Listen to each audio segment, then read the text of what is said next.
Hello. In this chapter, we are going to have a look at the basic UI of Marvelous Designer. In Marvelous Designer, the first thing we can see is that the overall UI is fairly basic and not too overwhelming. The first thing that we will talk about is the two tabs on the left side of the screen. The General tab is where we will actually work. The Store tab will show you garments that you can buy directly in the online marketplace. When we look at the Marvelous Designer tab, you can see that it's divided into multiple sections. The Library section holds folders with 3 garments that are included with the software. It also includes hardware and trims, where you can select buckles, buttons and buttonholes. You can also select different avatars, male, female. We will see more about how to use avatars in the next chapter. If you press the plus icon, you can also add your own custom folders. This is handy if you have a lot of assets that you want to be loaded in automatically. Then we have our 3D window. Here you will see the simulated garment on the avatar. The 2D window is next to this. Here you will create your patterns. These two windows have separate functions which are either focused on the 3D realm or the 2D realm. We will go into these functions in a later chapter. Even though these two windows have different functions, they are still linked. If you click on one pattern piece in the 2D window, it will also highlight that selected piece in the 3D window, and vice versa. Newer versions of Marvelous Designer also allow you to view more windows if required. You can do this here in the bottom right. The maximum windows you can view is 4. If you want to go back to the original window layout, just press the reset button. You can also change the mode you are currently using with one of the drop-down menus. However, you can only have a single 2D pattern window open at a time. If I open one here, you can see that it switches over. You can also change the position of the toolbar. To do this, just click and drag the control handle on the left. You can move it to either side or top and bottom. You can click the far right corner inside the window itself to hide the toolbar. The tool icons that you see inside the window are more related to display settings. All the way on the right, we have our Fabrics tab and Property Editor. The Fabrics tab will show you all the fabrics you have made. These are kind of comparable to materials in other softwares. A handy feature you see is the Delete Unused option. This will delete any fabrics that aren't applied to any patterns. This can come in handy if you need to clean up a really big scene with a lot of fabric materials. The Property Editor shows you any properties you can alter when you have clicked on a pattern in either the 2D or 3D window. You can also get different properties when you select a fabric. The windows I mentioned are the ones that are loaded standard, but you can change them with the drop-down button next to it if you prefer, as I mentioned before.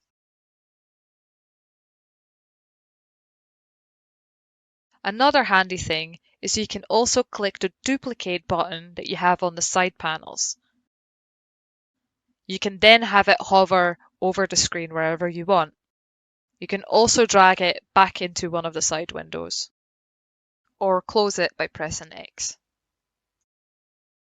There's also a hide feature for the side windows. Everything you hide will show up as a small side tab. If you want to open one of the tabs, just click on it. If you want to remove any of the side windows, you can click on the X. When you make changes to either your working windows or the side windows and you want to reset it to the standard window layout, just go to the bottom right and click the reset button. We also have a very small arrow at the bottom of our screen. Clicking this will open the animation editor. And you can click the same arrow to close this tab. When you move around in Marvelous Designer, you might notice that the way it navigates is different from Maya or ZBrush. To make it easier, you can actually go into Settings and Preferences, go to Preferences. This opens a separate window and you will have to navigate to View Controls. In the right corner, you have a drop-down that lets you select different controls. You can create a custom one by clicking on the User Preset option, but personally, I prefer the Maya preset. Another thing I will quickly mention is that the top menu buttons are generally referring to buttons that you already have on the screen. So for example, all the 3D window tools you can find here as well. Same for the 2D pattern ones. You can also detach these menus by control-clicking on the scissor symbol. This will allow you to just have this menu hover over your screen wherever you want.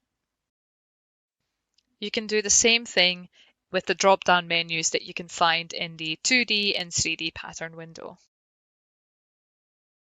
That's it for this chapter. In the next chapter, we're going to have a deeper dive into the avatars. See you next time. Hello! In this chapter, we are going to have a closer look at the avatar system in Marvelous Designer. We will start off by having a look through the avatar folders. First, let's double-click on this avatar. If we want, you can change the hairstyle by going to the hair folder and clicking on one of the hairstyles provided. We also have some animations that we can select. If we expand our animation editor, we can view the timeline. You can see that at the moment this is empty, but if we click on one of the files in the motion folder, it will load a new timeline. Just click play and it will play the animation. To remove the animation, just click on the original avatar. You can also change the pose.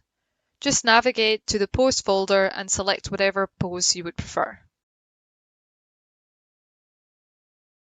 This avatar comes loaded with heels, but I personally prefer working with flat feet. So I'll go to the shoes folder and select normal shoes instead. You can also change the overall shape of the avatar to be curvy, petite, etc. If you like a specific avatar, but you want to change the texture, you can either apply one of the textures from the avatar folder by dragging and dropping it in the texture parameter in the property editor.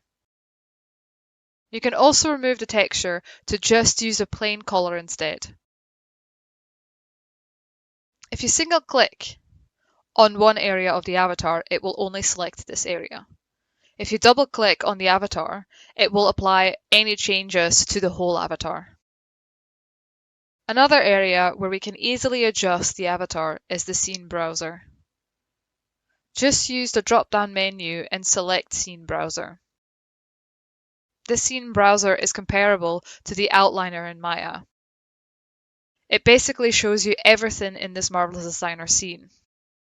When you select an option in the avatar drop-down, you can see in the property editor what avatar this refers to. In my case, it refers to Mia. If I click on the drop-down next to it, if I then select a different avatar, it is loaded straight away without me having to go through the library folders. Let's now have a look at the avatar display options, starting with the arrangement points. Arrangement points are a useful tool for speeding up your workflow when making patterns from scratch and having it simulate on the avatar. Let's toggle the arrangement points. You can see which display options are active when you see an orange highlight on the icon. With arrangement points enabled, you can see these blue dots everywhere across the avatar. If we now create a rectangle as if we are making a sleeve, we will have to move it in place. But if I sew the edges together straight away and simulate, you can see the piece is actually not going to wrap around the arm at all. Usually, I would have to simulate it first, let it drop on the arm, then sew, and simulate again. However, by using arrangement points, I can bypass this. I will reset the 3D pattern, click on the pattern piece, and show arrangement points again. When I hover over the dots with the pattern piece selected, you can see it is grayed out as a preview. When I click on an actual dot, it will position the piece straight away, and all that I have to do now is sew the edges together. Up next in our display options is the bounding volumes. You don't normally use them when you are working on a pattern. However, arrangement points are arranged on the avatar according to the bounding volumes. If you are using an avatar not included in Marvelous Designer, you may have to create a custom setup using bounding volumes first. I will go over how to do this later in this chapter. Then we have Show Avatar Joints. The name speaks for itself and gives you a partly see-through mesh that you can use to view your joints. You can also click on the joints and rotate them in whatever position you would like.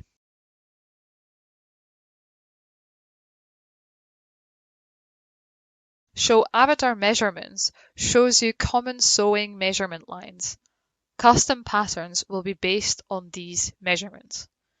When you go to the tape measure symbol in the 3D window, it will also show you the measurement lines. These tools will show you the actual 3D measurements of selected seams or drawn areas. Next, we have the Show Lines option. This will show you any lines you have drawn on your avatar. We will go into more depth about drawing lines and using it to make a pattern in another chapter. The last thing in the display option is Show Fitting Suit. The fitting suit is used for auto-fitting garments onto different meshes, which can speed up the workflow. If you have a custom avatar, you can ask Marvelous Designer to create a new fitting suit when it's loaded in. If this method doesn't work, I will show you how to create a new fitting suit and how to auto-fit pieces in a later chapter. Now that we have looked over the display options and know how Marvelous Designer avatars work, let's now import a custom mesh. Let's go to File, Import, and select our mesh. We will then get a pop-up.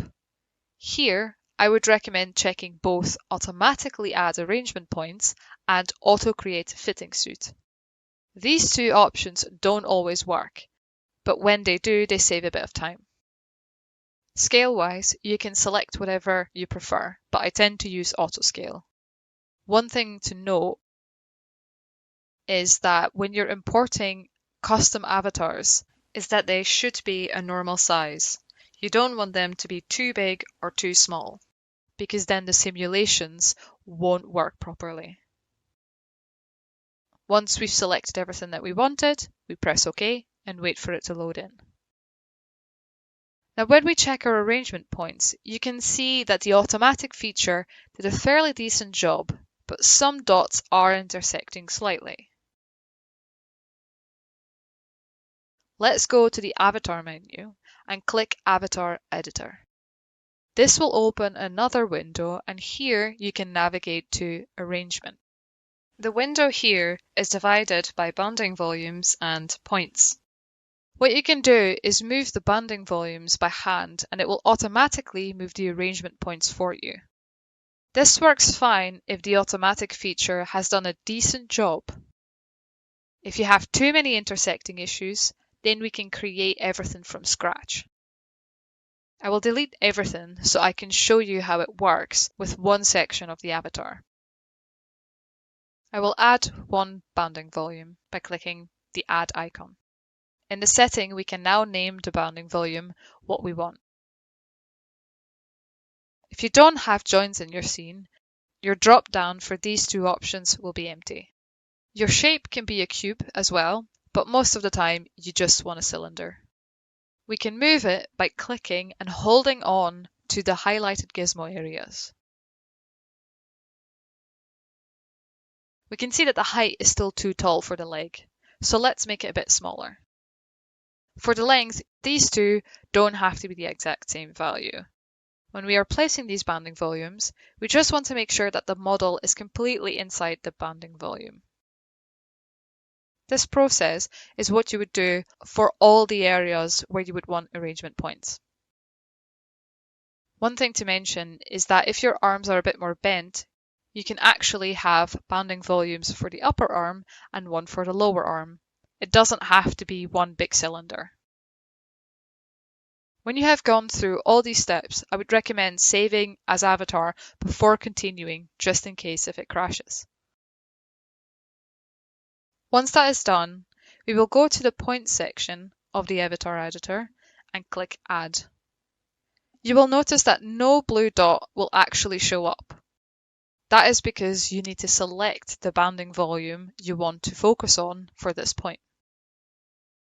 So let's select right leg. You will now see that one blue dot is visible. Then I will rename it and move it on the y-axis so that the dot is all the way on top.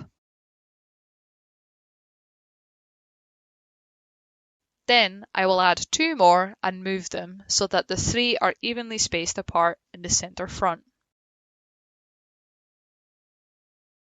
When we do this for the other side of the leg, we follow the same process, but this is why I mentioned to name it correctly. If we make sure our arrangement points for the left side end with an underscore L and the right side with an underscore R, it will activate symmetry for them when you select them and when you're working with patterns.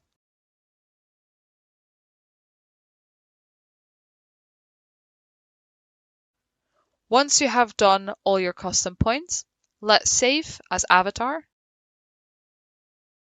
And now every time that you want to work on this avatar, you will be able to easily select this in the avatar library. And everything is set up so that you can start working straight away. In the next chapter, we are going to go over all the tools for the 3D window. See you next time. Hiya! In this chapter, we are going to have a look at all the tools in the 3D window. Starting off with this arrow on the left. This is our simulation button. You can see in the drop-down that there are three different options. When you press Fast GPU, your simulation will simulate quicker, but that won't be as defined as the other options.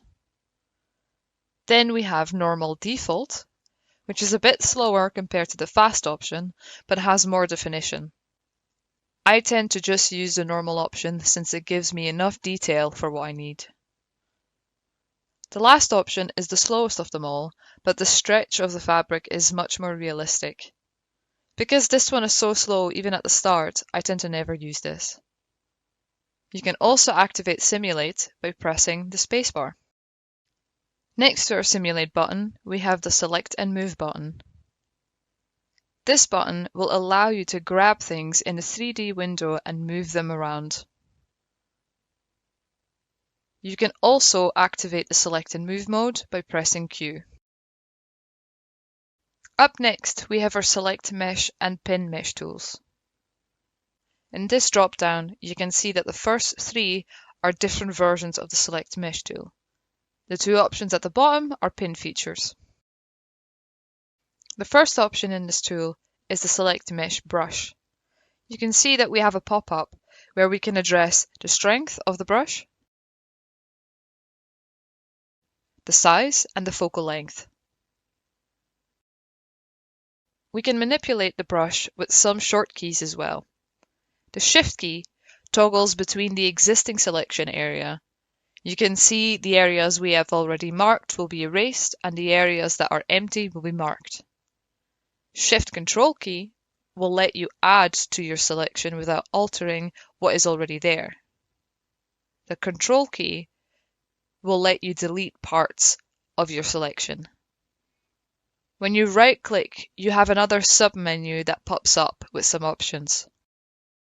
We will discuss these in a later chapter. The next Select Mesh option is like the Select Rectangle option in ZBrush. You basically drag your mouse, and when you release, everything inside the rectangle will be selected. You can alter the selection with the same shortcuts as the brush. Select Lasso is similar to the lasso tool in Photoshop. You click and the shape will follow your mouse. When you let go, everything inside the shape will be selected. You can alter the selection with the same shortcuts as the brush. The right-click submenu is also available on both the Select Mesh and Select Lasso. The next two tools in this drop-down is the Pin Box and the Pin Lasso. This allows you to pin the fabric in place wherever you want. When you then simulate, it will keep the fabric in place where it's pinned. You can also move around the pin selection with the Move tool.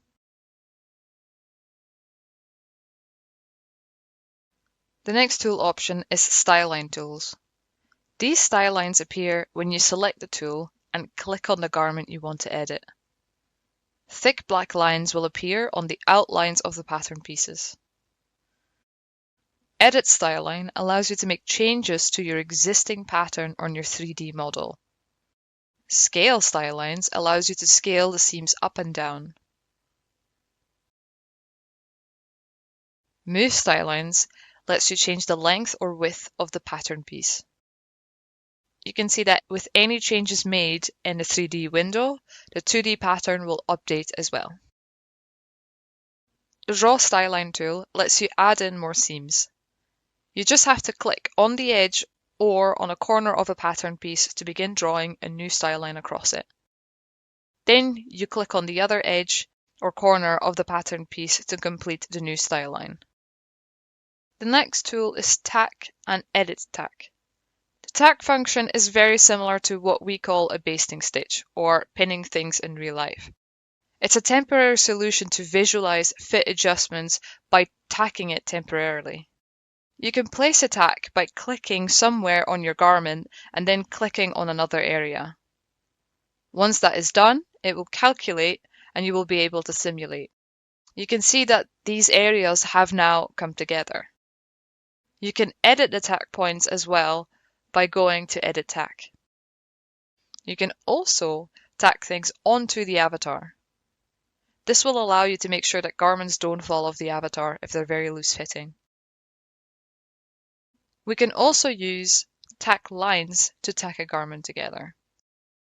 This works like a temporary sewing seam. To use this, select the tool, click on the garment where you want to start the first line. You can keep adding points by clicking. If you want to end the line, double-click. Then click to start on the second line and do the same process. When done, double-click. Now you can simulate and you can see that the two lines come together. You can also edit these lines by clicking the Edit Line Tack tool. You can also press the Control key to create a curved line if needed. Again, you can use the Line Tack tool to tack things to the avatar as well. It follows the same process as when you do it on a garment. Next in the tool options, we have Reset 2D and 3D Arrangement. The Reset to 2D window arrangement arranges the entire or selected patterns in the 3D window identically to the 2D window. Reset 3D Arrangements returns the arrangement of the entire or selected patterns back to the pre-simulated state in the 3D window. This will look very similar to how your pieces would look after selecting an arrangement point. The next tool is Fold Angle. This function allows you to create a pressing effect by adjusting the angle of an internal line. To use this tool, just click on an internal line while you have the Fold Angle tool selected and rotate it in the direction desired. You can also adjust the fold angle strength in the property editor on the right. You can also adjust the fold angle here, although I prefer using the rotation tool because it's easier to visualize. The fold rendering option toggles whether the edges will look soft or hard. This also only works if the fold angle is applied on an internal line. A new critical feature is the fitting suit. This fitting suit allows you to retarget garments to different avatars. The Marvelous Designer avatars come with a fitting suit, but if you have a custom avatar with no fitting suit, or the automatic feature when importing didn't work properly, we can easily make one. Let's go to Create Fitting Suit. This will open a new pop-up window. I prefer symmetry on, but you can turn it off if you want. You can see that the upper neck is highlighted. This is the first line we will draw on the avatar. The avatar in the pop-up window shows you where the line should be. So let's now match this on the avatar in a 3D window. Click to activate the line. Click again so that the full line preview shows up. When that's in the right area, click again. And we will have to do this for the whole avatar.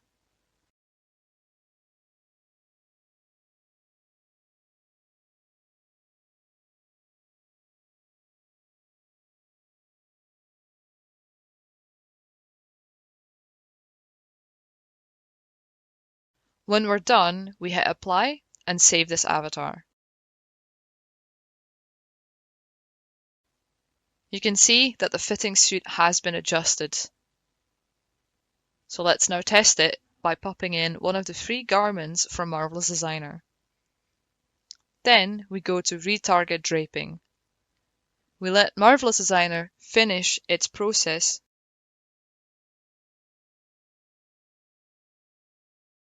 And voila! You have now a piece that is properly fitted to the avatar. Up next, we have sewing tools and topology.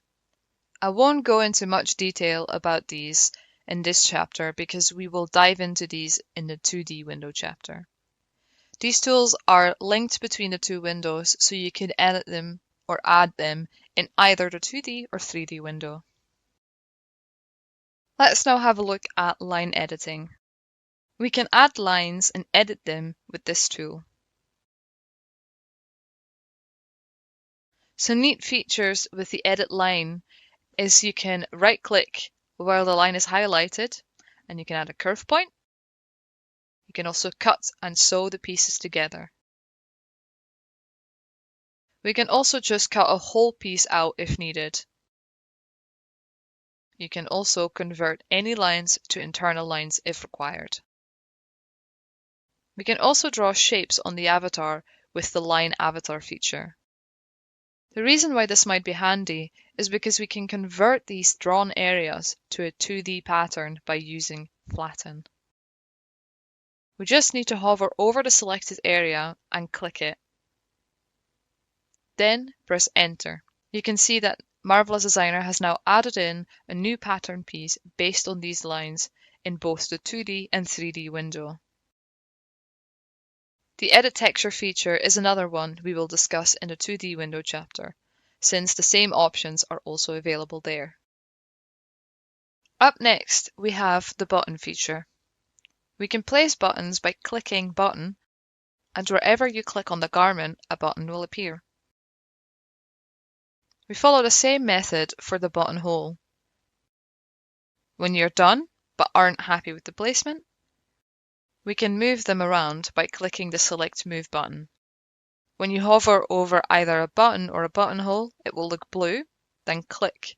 The transform gizmo will show up and you will be able to move the selected button or buttonhole. If you want to link them up, go to Fasten Button. Select a button. It will now show up yellow. Then select the buttonhole. Now you can see that there's a dotted line in between the button and the buttonhole, and there's also a lock icon next to the button. All we have to do now is simulate. You might have some issues with clipping or the fabric being in the wrong order, this can easily be fixed by using layers in the property editor. I will explain this more in a later chapter. Let's now have a look at zippers. To place one, click on the zipper tool, then click to start placing and double-click to end the line. Then we have to place the other side of the zipper. Make sure that when you place the second zipper that it's following the same direction as the first line you placed. The temporary lines in between should be horizontal, not twisted. If it's twisted, just right-click on the zipper and select Reverse. We can now simulate. In the property editor, you can also unselect the Fasten Zipper option.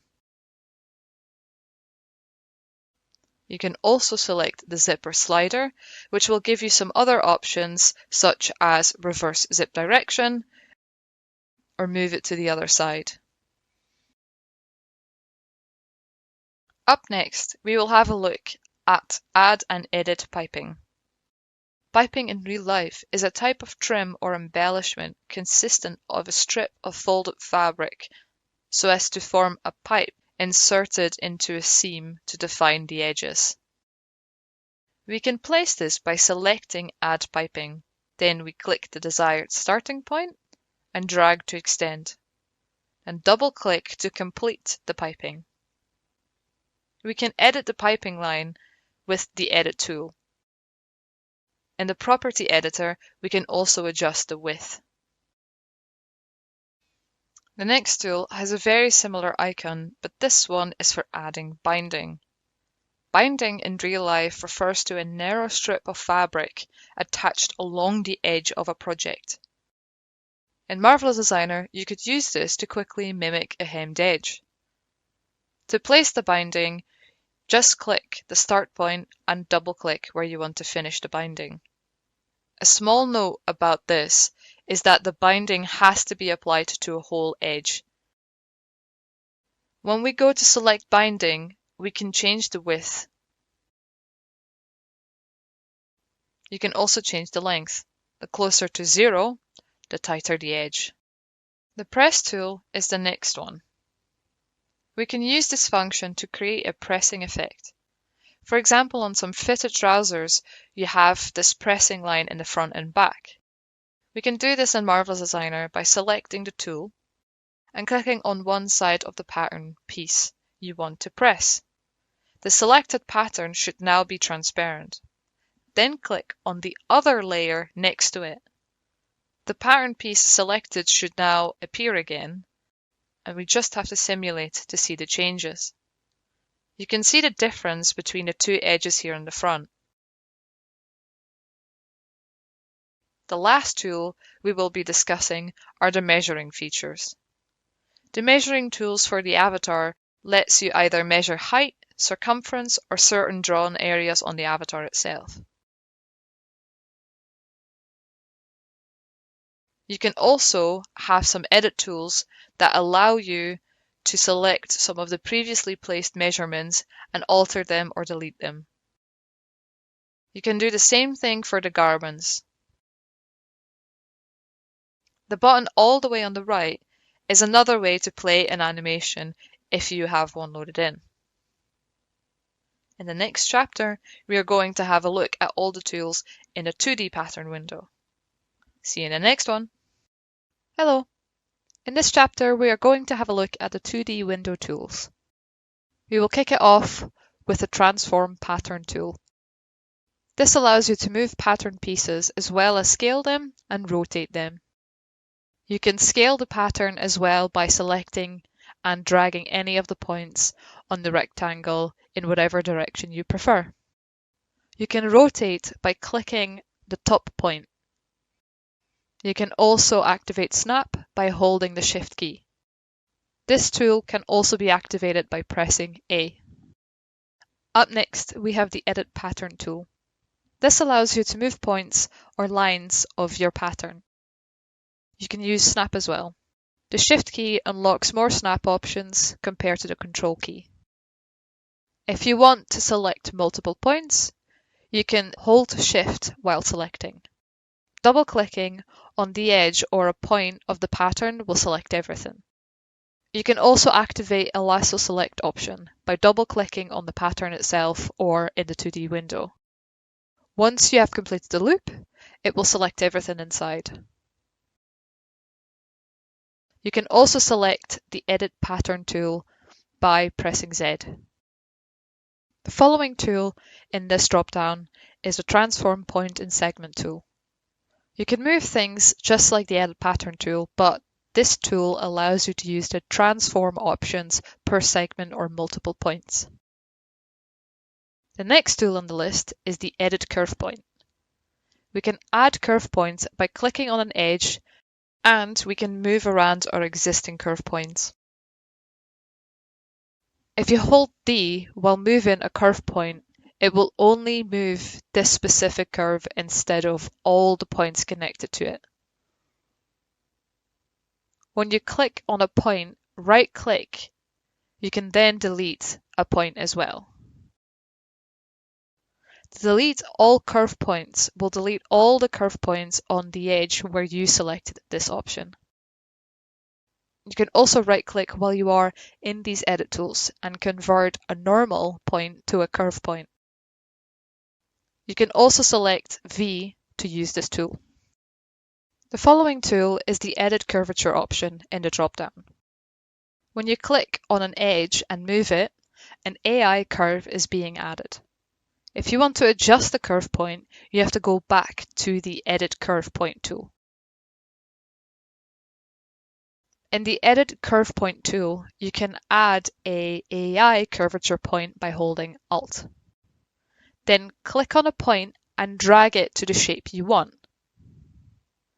You can delete the curvature points by clicking the blue dots and then pressing the Delete key. You can also convert these curvature points to curve points if needed. You can also select the Edit Curvature Point tool by pressing C. The next tool in the drop-down is the Smooth Curve. By clicking and dragging, you can smooth out a point to a curve.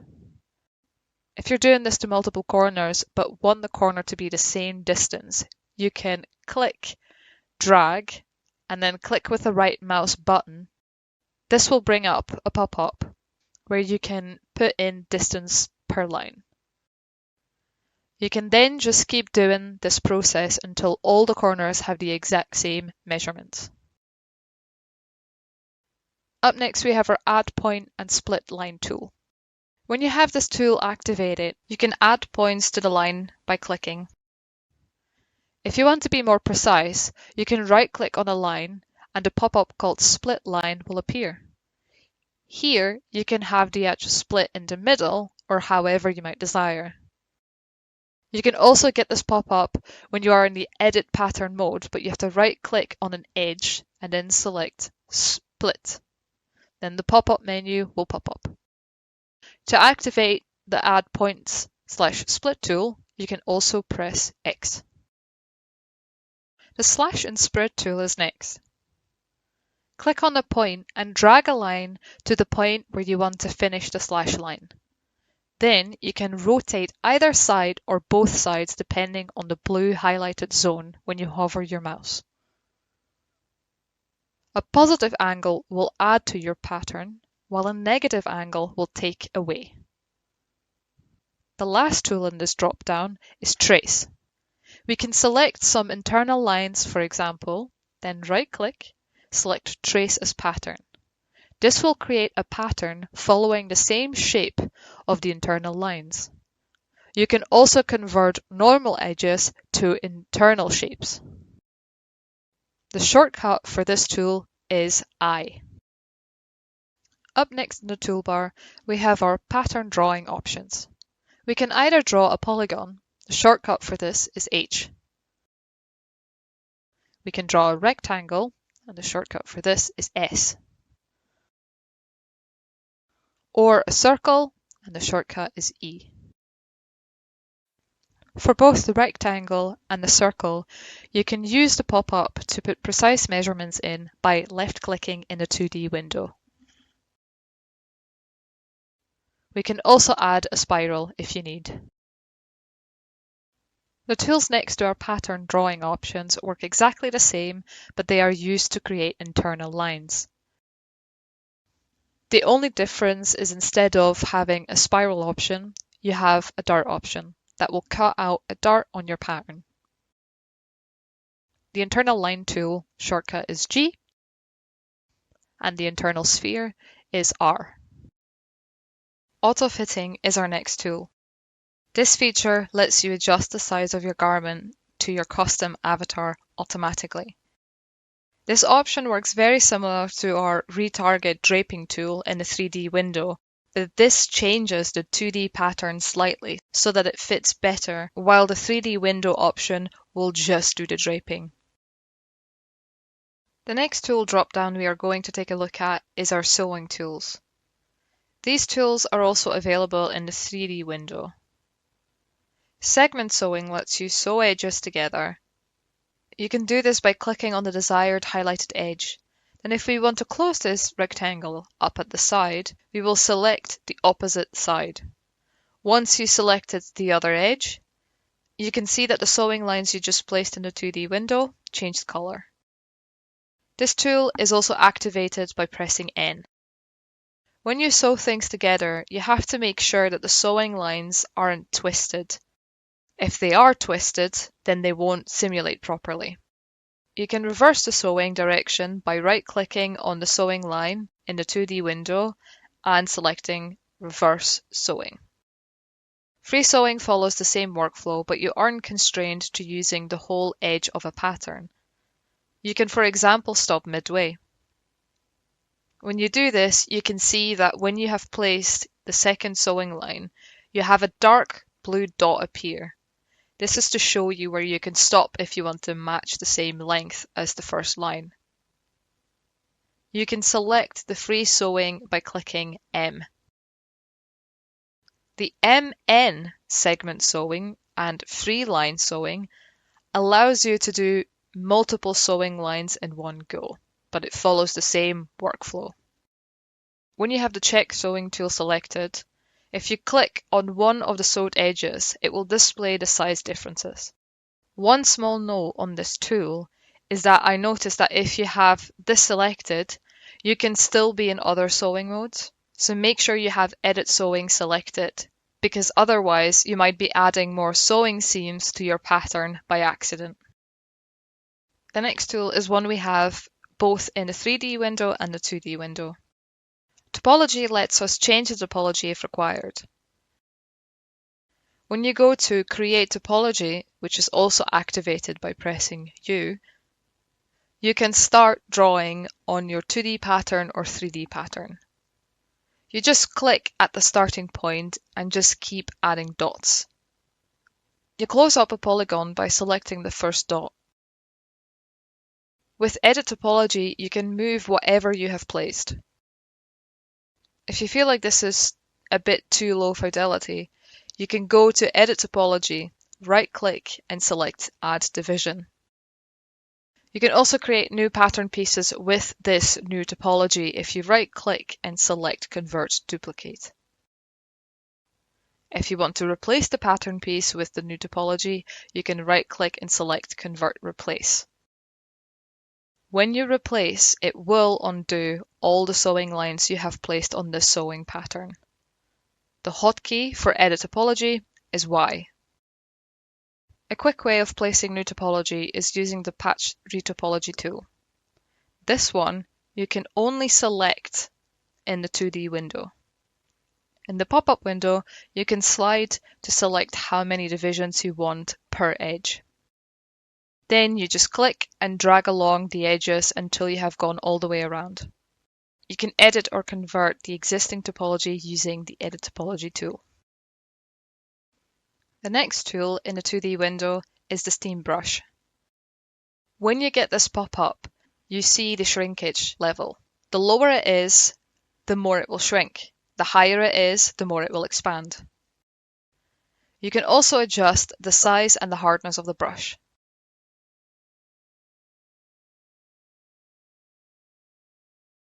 If you want to remove any edits that you have done with the Steam Brush, Just right-click on the pattern and select either to remove it for everything or just for the selected pattern pieces. Seam taping is our next tool. This allows you to click and select highlighted edges of a pattern. It will then reinforce the selected edges. You can also alter the width in the Property Editor under the Seam Taping section. You can also change what type of reinforcement you would like to use. In real life, we have different types of interfacing that we use to stabilize or reinforce a fabric. Fusible interfacing is the most common type in modern wear. The next tool is Edit Texture 2D. This tool allows you to edit the size, rotation, and location of a texture on a pattern. You can load in a texture in a property editor of whatever fabric you have selected. Select a tool and click on a pattern piece. The scale modifier in the top right corner unlocks. Use this to either scale or rotate. You can unlock this tool by pressing T as well. The graphic tool lets you add in a graphic texture to your clothing. When you click on the tool, you have to just load in a file and use the Transform graphic tool to change the position, scale, or rotation. The next tool in the 2D window is Pleat Folds and Pleat Sewing. When you want to make a pleated skirt, for example, you have to make sure that the fabric you will be pleating is wider than the waistband. You need to have enough fabric because we will be rolling over the fabric to create pleats. You also want to make sure you have internal lines along this surface. Select all these internal lines and then right-click, press Trim and Add Points. Then select to Pattern Outline. This step is necessary for the Pleats Sewing tool to work properly. Once you have done that, go to the Pleats folds. Click the initial start point for the direction of the pleats, and then double-click to where the endpoint will be. Then a pop-up window opens up where you can select different pleat styles and other functions you can play with. Once happy, press OK. With this done, we will go into the Pleats Sewing tool. Start sewing your first line. This seam should be where you want to attach the pleats to. So in this case, it might be as part of a waistband. Then you will place your second sewing line. You can see when you drag further, multiple sewing edges will appear. Once you click to confirm your final seam, Marvelous Designer is going to automatically place all the sewing lines and fold angles needed to make the pleats work. The next tool we have are the top stitching tools. This tool works the same as the sewing tools. The Edit Top Stitch lets you edit any top stitches you have placed. The shortcut for this tool is J. The Segment Top Stitch shortcut is K. This tool lets you add stitching to the whole edge. Free Top Stitch lets you add stitching to just a section of an edge. The shortcut for this is L. The last tool in this drop-down is the Seam Line Top Stitch. This lets you add stitching to both sides of the sewing line that you have placed before. The shortcut for this tool is the semicolon. The puckering tool works the same as the top stitching tool, but instead of stitches, it will show puckering along the edges. The last icon you see on the 2D window toolbar is actually part of a bigger modular system within Marvelous Designer. If you want, you can use the system as a base. So I'll quickly show you how you can use this modular tool. Let's use one of the drop-downs on the side and select Modular Configuration. Here, you can select what gender style you would prefer to go with. When we double-click on the Women's folder, you can see that you can pick between different types of garments. If we then select jackets, for example, you can see that 2 different styles are available for us to choose. After double-clicking and loading the things in, you can select what style of collar, back seams, and cuffs you prefer. You can see in the modular editor in the 2D window that we now have these blocks that we can select, and these will only activate the blocks per selection. This means if we have the back selected, we can only edit and simulate this back piece. This is a website that I like to use that works very similar to this modular system, but it just outputs the pattern. You can then just trace what you need in Marvelous Designer. I will show you how to trace a pattern in a later chapter. In the next chapter, we're going to go over the submenus and display options. See you next time. Hello! In this chapter, we are going to have a look at submenus and display options. The display options are located in the left corner of the 2D and 3D windows. In the 3D window, you can select a higher quality renderer, garment display options such as showing pins, internal lines, etc. You can also toggle on viewing buttons and trims. The avatar display options are located here as well. The most useful mesh display options are either showing your garments with thickness or showing without and showing textures. A very useful display option is strain map. This will show you where your garments are getting pinched or sit tight against the avatar. We can also turn off our grid, shadows and light. The last icon, which you can see in both the 3D and 2D window, lets you hide the toolbar if necessary. Our 2D window display tools are pretty much the same options, but are more focused on 2D window tools. We can toggle on or off seams, top stitches, symmetrical lines, etc. The most useful tool for me is show line length, which you can also activate by the shortcut Shift-Z. You can also select how you want your pattern pieces to look. I personally prefer it textured, but you can have a wireframe or just a plain color. This icon drop down with the lock is pretty useful as well. These options let you lock either internal lines, pattern outlines, or remeshed patterns. So you could lock the pattern outlines, for example, so you can only make changes to the internal lines. Let's now have a look at our submenus. These are the menus that pop up when you right-click in the window or on an object or pattern piece. You will notice that most things have a submenu when you right-click, such as buttons, pins, sewing lines, etc. Most of these things are all things that you have seen or pretty much explain themselves. I recommend going through some of these things and just play around with what each feature does to familiarize yourself with the things you would need personally. But I want to show you the main ones so that you have a good basis. We will have a look at our submenus when you right-click in the 3D window. All these top options are different camera angles. We can also change our gizmo options, hide patterns or avatars, and change properties of cameras, etc. The Zoom Extends All option will center your 3D window to reveal all patterns on the avatar. If you right-click in the 2D window, you will see different options as well. You can paste things into the window, lock parts of your pattern. You can optimize your pattern as well by deleting points or optimizing curve points. Here you can also remove any scene changes that you have done with the steam brush. You can also toggle on or off the snap options. Let's now have a look at the menu when you right-click on a pattern piece in the 3D window. The top three options are self-explanatory. The Deactivate option allows you to turn off simulation for the selected pattern piece. This means when you deactivate, the simulation will speed up because it doesn't have to calculate this piece.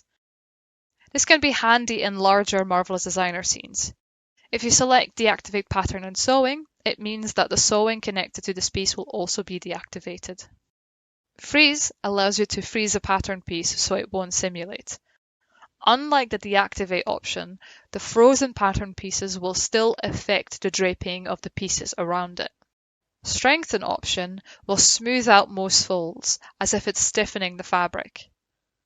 Applying a full grain leather fabric to this will give very similar results. Solidify will maintain its draping state for any selected piece. For example, if you want your sleeve to hover slightly, you can move them up while simulating and then apply Solidify. You can then see it maintains the exact shape even when you try to move it. In Mesh Style, you can change the automatic topology style. Remeshing to retopology will open up a pop-up where you can put in the poly count. It will then take you to the topology tool where you can edit or replace the topology if you want. Flip Normal allows you to flip around the pattern piece. The front side should always be the lighter side and the back side is the dark side. As a tip, when you are looking at sewing patterns, the front of the outside of the garment is referred to as the right side and the back or inside is known as the wrong side. Partial options allow you to select or clear any effect that you have applied within part of the mesh. The arrangement section in the sub-menu are like the options of the arrangement tools in the 3D window. The superimpose option works very similar to layers. If you, for example, have lining and you want a piece to lay on top or bottom, you can use these tools to send a pattern piece a certain way. Hide pattern will hide them from view, but keep in mind that these are still active. If you don't want them to simulate in the background, you have to deactivate the pattern first and then hide. Focus Zoom will focus on the pattern that you have selected. The shortcut for this is F. Export to USD layer will add a layer or group to a USD layer menu. You can export a USD file and even use it to hook up to Unreal Engine for cloth simulation. Marvelous Designer themselves have a good tutorial on their YouTube channel if you want to learn how to set things up in Unreal. Now let's have a look at the sub-menu when we right-click on the 2D pattern. The first option you see is Select All with the same property. You can either select 2D patterns with the same particle distance, layer, or fabric. The Assign to New Fabric option will give a new fabric material to the selected piece. You can see in the fabric menu, we have a new one after clicking this option. Then we have the general delete, copy, and paste options. The next section of the submenu is linked editing. Now, if your pattern piece already has linked editing, which you can tell by the light blue line linking this piece to another piece, then the only option you get is instance pattern. The instance pattern and clone pattern results in the same thing. Although with clone, you can layer exactly over or under your piece that you've cloned, while an instance pattern will be placed in the same location as it will appear in the 2D window. You can see that instance or cloned patterns are linked by a green line, and any changes you make on one will appear on the other. If you have a piece that doesn't have any linked editing, you can then right-click and select Symmetric Pattern with or without sewing. If you select it with sewing, it means that a symmetrical pattern will appear that is linked with the original, but if you place a sewing line, it will also mirror this to the other piece that is linked. You can also remove linked editing if you need. The next options are either clone as internal shape, which is going to copy this whole selected pattern as an internal shape, or we can offset as an internal line. We can set the width of how far inwards we want the internal line to be as well. If desired, you can also offset pattern outline. You will be given different options on how you want the outline to look. You could compare this tool to putting in seam allowance in real life. Optimize curve points is something that is connected to the curvature percentage in the property editor. You can lower the percentage and select Optimize curve points. It will then change the number of curve points to the ratio that you have selected. You can see that any points that were super close to one another are now removed. The last option in this submenu is pretty self-explanatory as well. Now if you go to Edit Pattern and just right-click on an edge, you can see that here are some new options as well. Split you saw in the previous chapter. This just allows you to split an edge to precise measurements. Change length, as you guessed, lets you change the length of the edge. But you can put in how long you want the edge to be, and the direction will indicate where it will either take away or add to the edge. Then you have some more internal line options. There's a nice one that you get when you select two edges, and that is offset as internal line along curved. This allows you to add a number of internal lines in between these two lines. This tool is very useful when you're preparing pleats. Unfold basically mirrors your pattern, but makes sure it's one piece instead of a separate piece and attaching it by sewing. This refers to, in real life, when you cut out a pattern piece on fold, you cut a piece out on a folded piece of fabric. When you're done, you then unfold the fabric and you have the exact same measurements on both sides. You can also right-click on the avatar to get a submenu. All these features are self-explanatory. In the next chapter, we're going to go over the property editor. See you in the next one. Hello! In this chapter, we are going to have a look at some of the features in the property editor. If you don't have anything selected, the property editor will be empty. So let's select a pattern piece. You can now see that there are options to play with. The Information tab at the top lets you change the name of the pattern piece if required. The first features in the Selected Line tab shows you the line length of the edges you have selected. If you have a pattern piece selected, these measurements represent the tallied up number of all the edges of the pattern piece. The elastic property explains itself. You can set how strong you want the elastic edge to be.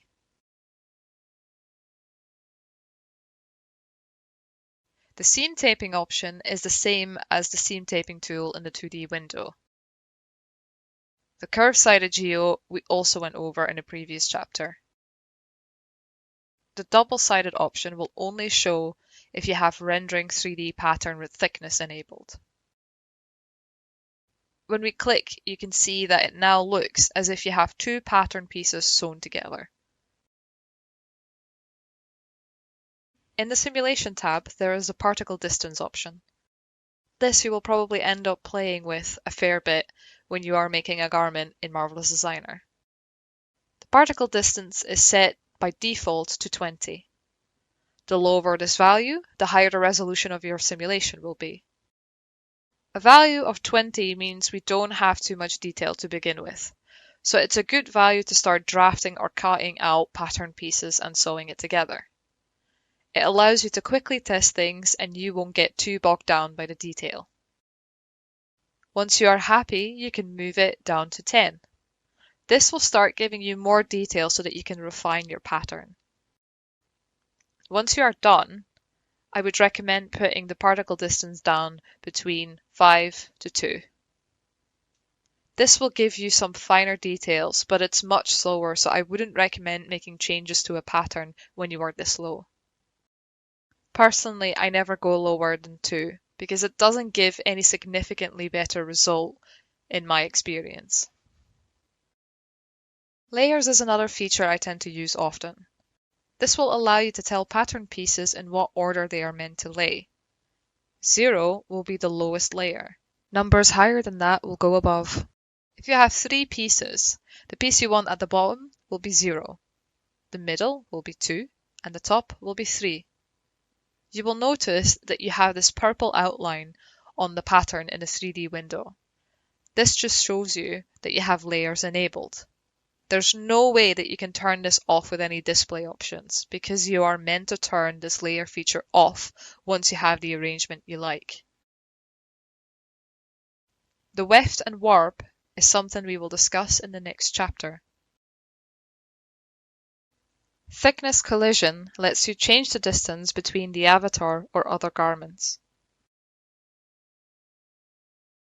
Thickness rendering lets you adjust the thickness of the pattern piece, but you have to have the thick textured display option enabled to see this. Pressure slider lets you either inflate or deflate a pattern.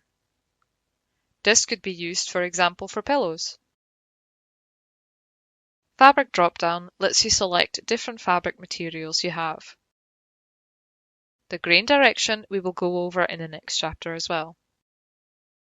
Bond will allow you to apply interfacing to a pattern piece. The bonded area, which should show up orange, is now stiffer as if an interlining has been fused to the pattern. Similar to the seam taping, you can select different interfacing types. Skive refers to a process used in leather crafting. It's meant to reduce the thickness of the leather, especially in areas that are meant to bend, but they must remain pliable without weakening. In Marvelous Designer, you have to tick the checkbox, but also turn the slider down to activate it. It should show up grey if it's applying the effect properly. The solidify option is something we touched on the last chapter. The arrangement area lets you select a preferred arrangement point. When you select an arrangement point in a drop-down, you can also play with the sliders to move things into position without using the Move tool in the 3D window. The Mesh section will let you change the topology type and shows you the poly count per piece. The Property Editor will show different options if you select different things as well. For example, the Avatar Property Editor will let you adjust the skin offset, which changes how close the fabric will simulate against the skin. The friction options are handy for when animating clothes in Marvelous Designer. Increasing the friction will help the garment to stay on and not slip off during an animation. We can also change the visual look of the avatar with either textures, colors, roughness, etc. The Smooth Avatar feature can be handy if you are seeing faceting in your garments. This is because the avatar is a bit too low in some areas. You can smooth it in Marvelous Designer without having to go to different software. Just keep in mind that if you use this, always go up by just 1. Don't go to the max smooth level from the start because it's likely too much. We can also change our grid, activate wind, and change light properties in here. In the next chapter, we are going to go over fabric and its properties. See you in the next one. Hello! In this chapter, we are going to have a look at fabrics and its presets. First, let's look at the Fabric tab on the top right of the window.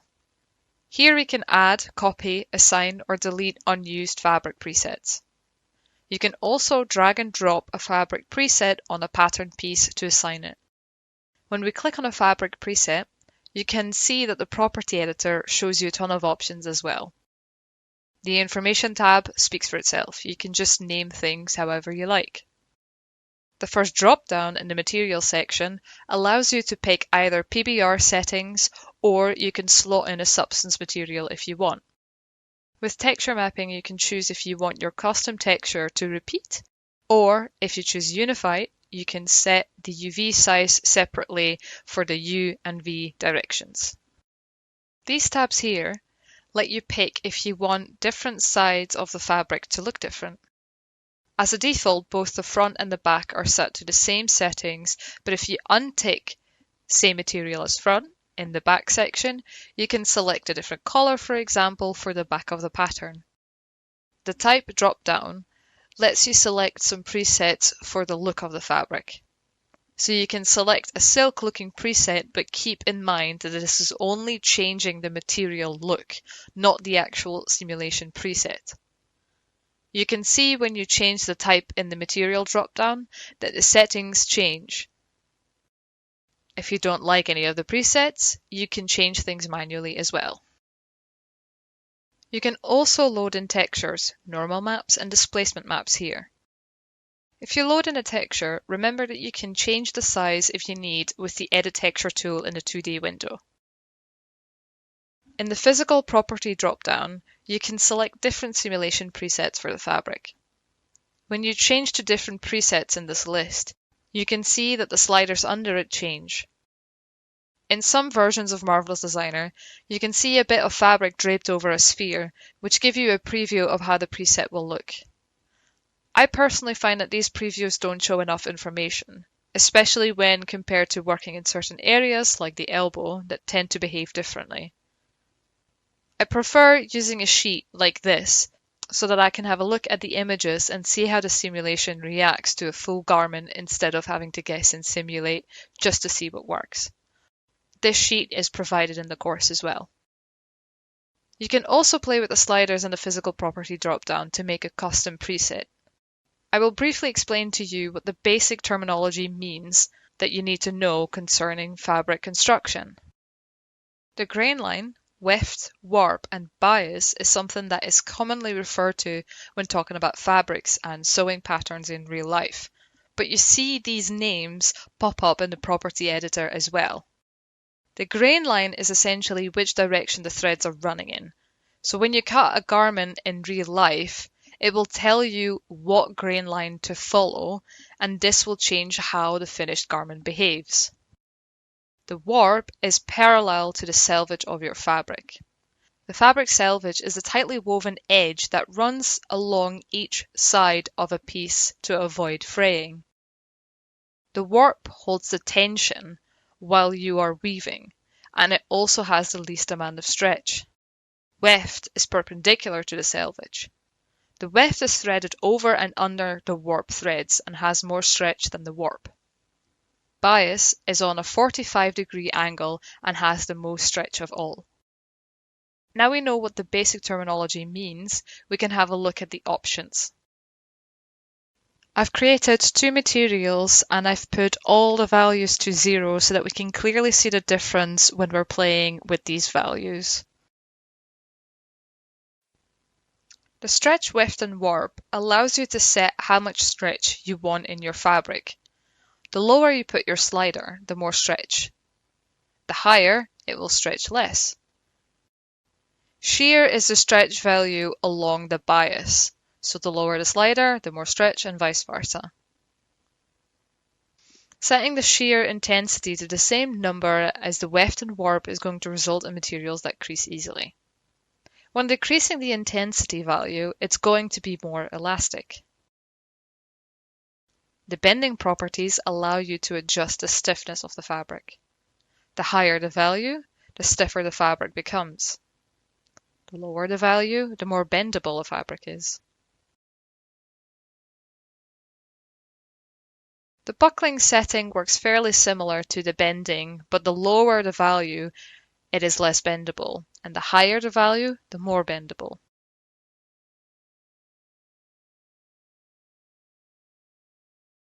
Internal dampening determines the ease of movement.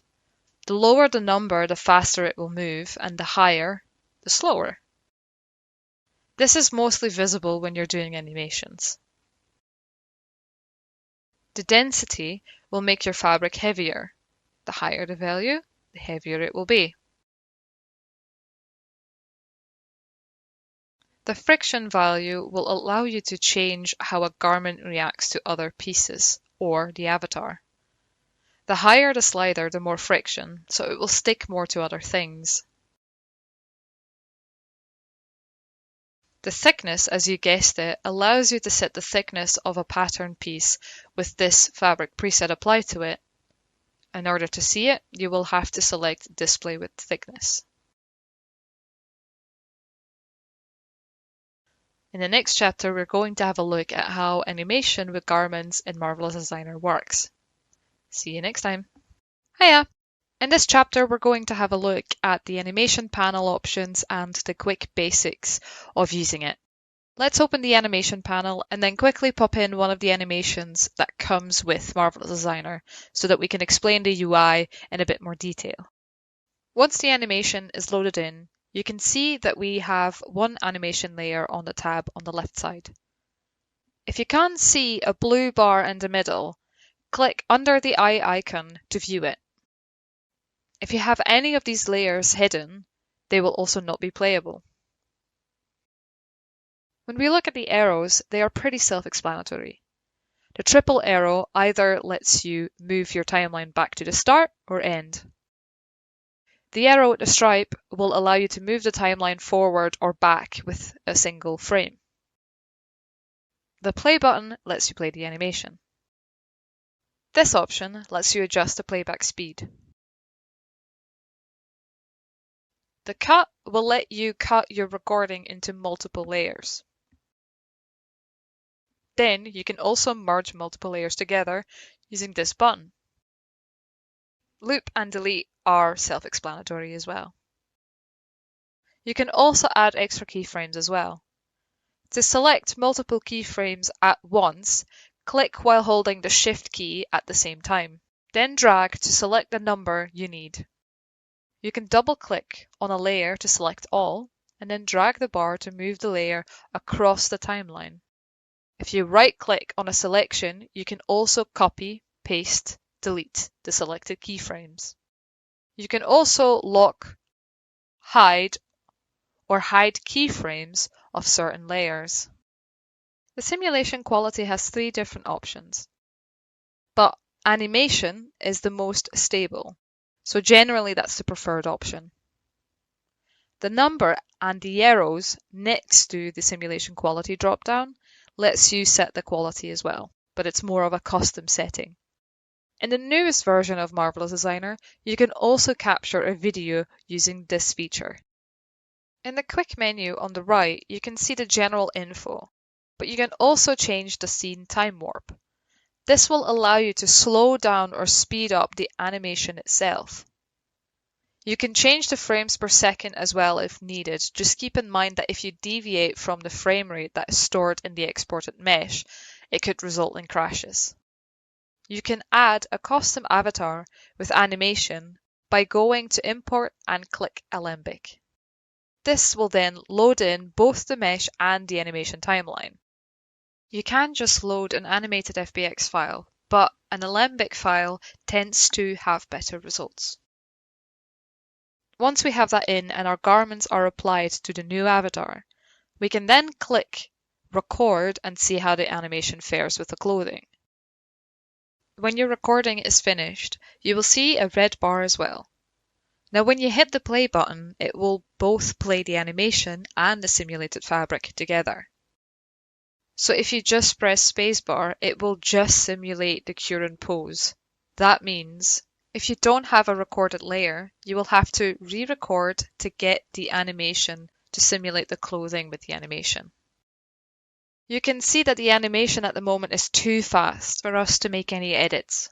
So I will slow down the animation by changing the time warp and then re-record.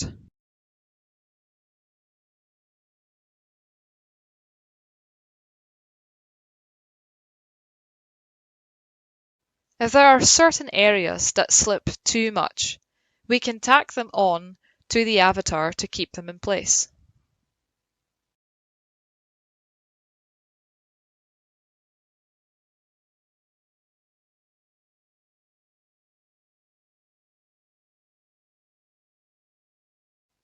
We can also use the mesh brush to strengthen certain areas of the garment that need it. Then we can re-record and remove the effects.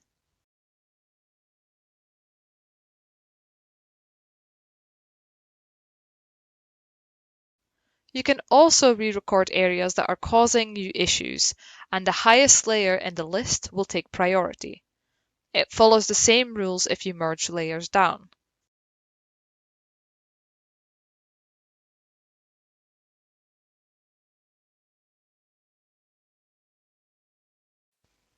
If we still have some issues, we can then cut or delete specific keyframes and just simulate on those spots. Then all we have to do is create a new keyframe with the updated simulation. If you do have a custom animation and you have a lot of clipping issues with fabric, for example, around the armpit, the best way to deal with it is to have a bit of a gap in your mesh to leave space for your fabric in those tight areas. That is it for a quick look at animation features in Marvelous Designer. Our next chapter is going to be a bit more hands-on with a tutorial on how to make a basic jacket. See you in the next one. In this chapter, we're going to have a look on how to start making a denim jacket in Marvelous Designer. A denim jacket will be a good project to start with since it's not too complicated. The workflow we will be using will touch on a lot of things we have seen so far, and this will allow you to practice them.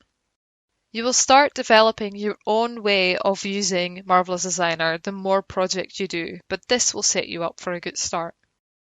Some parts of the video will be sped up when I have already shown the techniques. You can pause or slow the video player if you need. When I start a new project, the first thing I do is look for some reference images. I will start by looking for the type of garment I will be making. So I type denim jacket into Google and have a look around.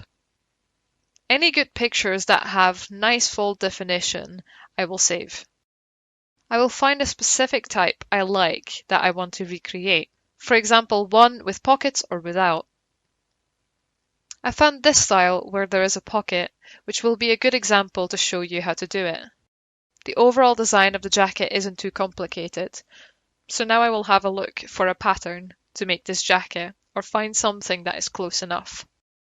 Once I have all these things, I like to pop everything into PureRef. You can use whatever you prefer, but I like grouping things in PureRef. Especially when you're working on a full character, it's nice to have areas per garment. I also like popping in the simulation preset sheet, so I can easily view it while working. Let's now open Marvelous Designer. I will use the Marvelous Designer avatar, but if you want, you can use a custom avatar. I will use the monochrome display option for the avatar so that it's a little less distracting. Then I will go and add a rectangle in the 2D window. I sort of want it to be the same size as the upper body. When I have that sorted, I will make a new fabric and call it Pattern. In the property editor, I will slot in the pattern texture. I will then drag the fabric onto the rectangle. You can either scale it up with the texture tool in the 2D window or use the Unified Texture option in the property editor. With all this set up, we will now go to the internal polygon line and start tracing our pattern. This process will take quite a while, but take your time matching the curves. Remember that you can click Ctrl to unlock a curve point while clicking. Just keep in mind that you don't want to have a Ctrl click when you're on a corner. I also trace the places where the buttons are meant to go or the pocket, so I have a reference for this later.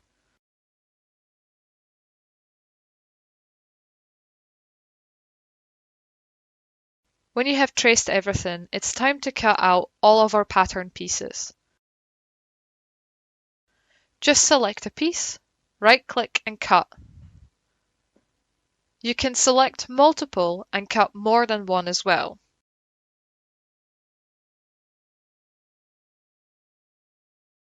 Once everything is cut out, we can delete our old rectangle and start sorting our pieces.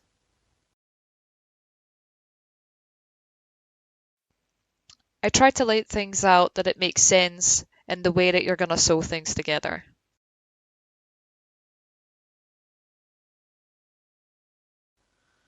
Some pieces I will put aside for later, such as the pockets and interfacing pieces.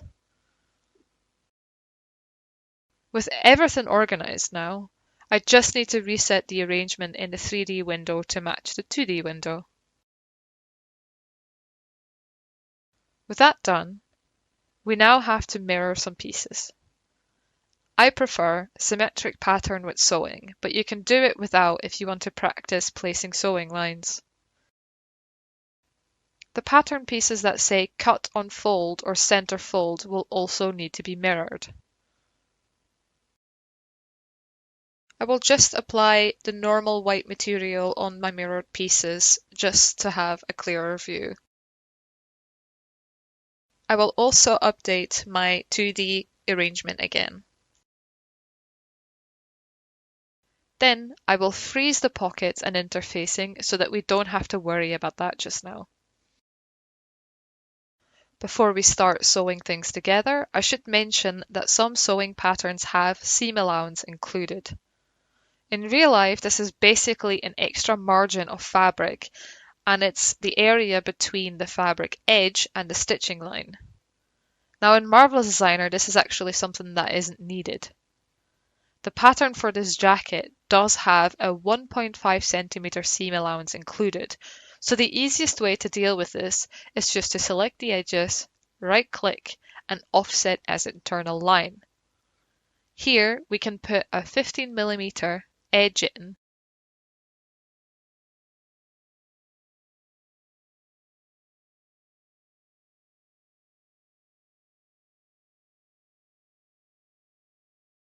and cut the excess fabric off. This is not something that you have to do all the time, and you could sometimes even skip it if you know that the seam allowance is included. Just know that certain things might then be slightly off and will need fixing later.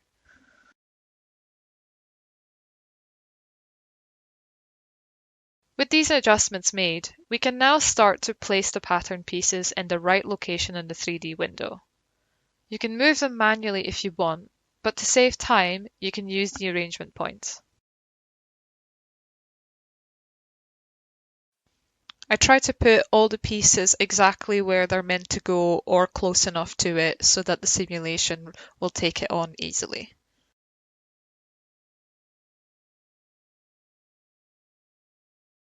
I will freeze the collar piece and attach those once everything is sewn together.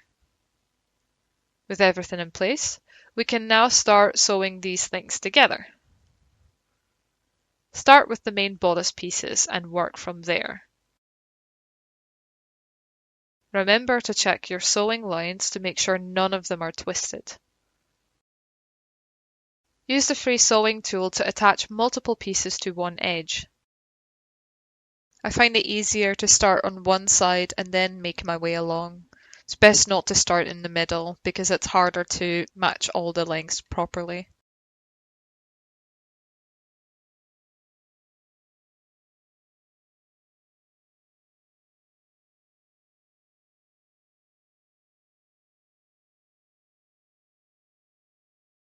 When we've sewn our edges together, we can press space and simulate to see how it fares.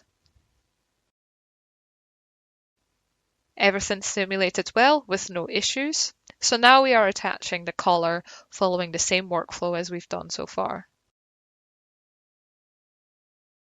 Because we have sewn the rest together, this one attaches really easily. With all this sewn together and the overall fit looking good, we can have a look at the middle panel in the front and the cuffs. You can see that these are double the length at the moment, and that's because we have to fold it over. To do this, we will go to the fold angle and start folding the center front in the right direction. When simulating, you can see that these stay in place fairly well, but we can just sew the bottom edges closed to make sure that it won't clip too much later on. Let's now do the same process on the cuffs. Folding the internal line to where we want, simulate, and then sew the edges in place.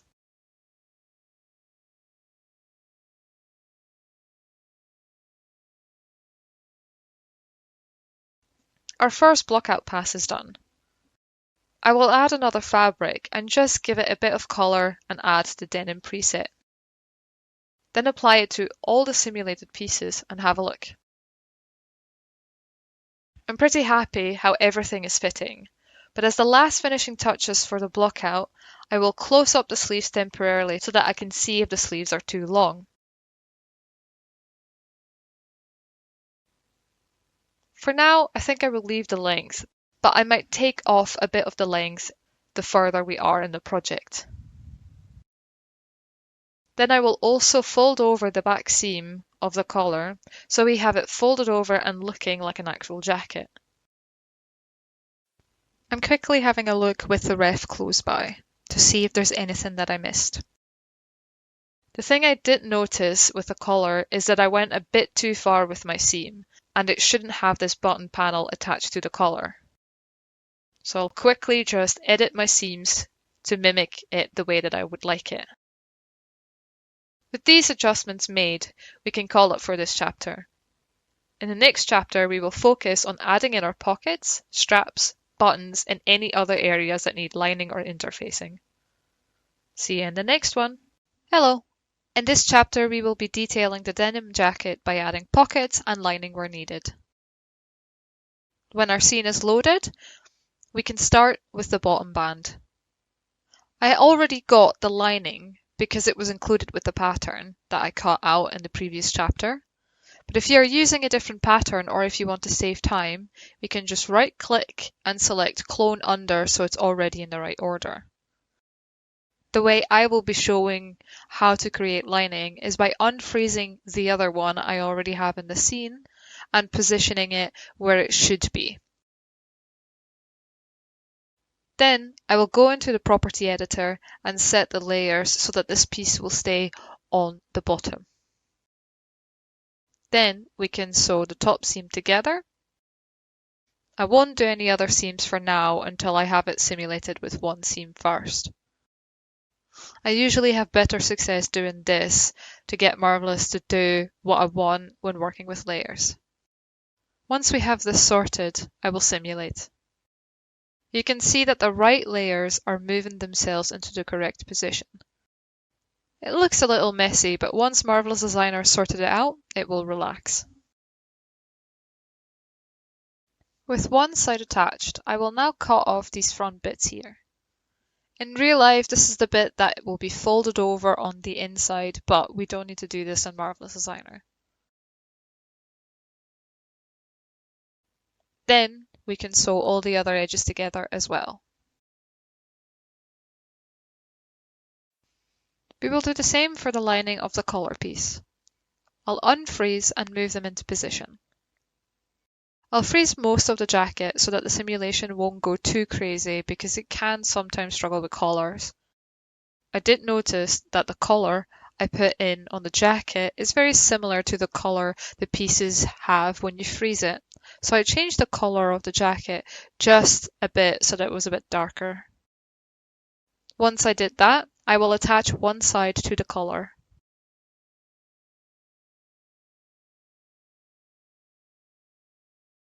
Turn on layers and simulate.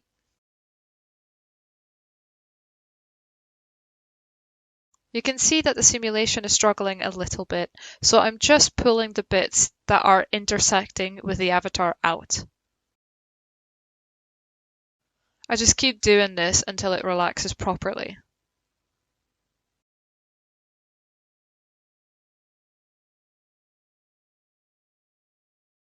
I then unfreeze and sew up this back seam.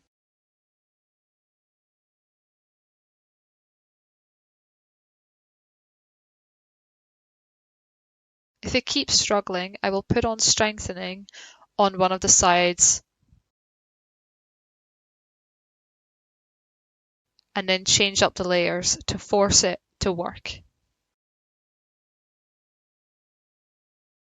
And then we just keep pulling until we have it sort of where we want it. Once that's sorted, we can sew the rest of the edges together. That seemed to have done the trick, so I will now turn off the strengthening and the layers. Now we just need the collar to sit properly. We will have to play with the fold angle a bit more on all the collar pieces.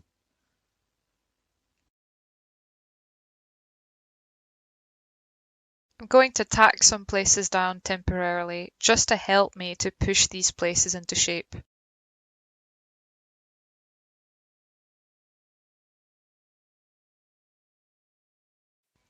I'm going to play with the fold angle again because it's likely not to stay in place if I remove the pins. This is going to cause more clipping, however, so we just have to fix that. So we just have to be patient and turn on strengthening, play with the layers until it finally sort of comes into the shape that we want and stays where we need it. It seems like it relaxed, so we're going to unfreeze the top sections of the jacket and also remove the pins and just see what's going to happen. It's looking pretty good now. The only thing I'm going to do is flip the normals so that it's facing the right way. Once that is done, we will focus on the cuffs. I'm making sure I have my ref with the cuff vent on my second screen so that I know where to place the internal lines to match the design. The first thing I want to do is place some extra internal lines that we are going to use to sew the edges together to match the ref. You might have to play around a little bit to make sure that the internal lines are showing up at the right sides. When we have that in place, I will remove our original sewing line and then sew the new pieces together so that they are overlapping like the ref.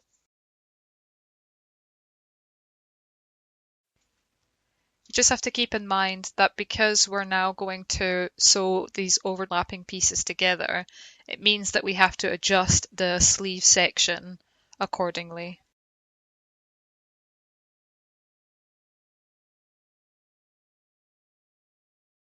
I should say that the way I'm doing it is a bit more complicated, but the easiest way to achieve this effect is to clone under and then sew internal lines together.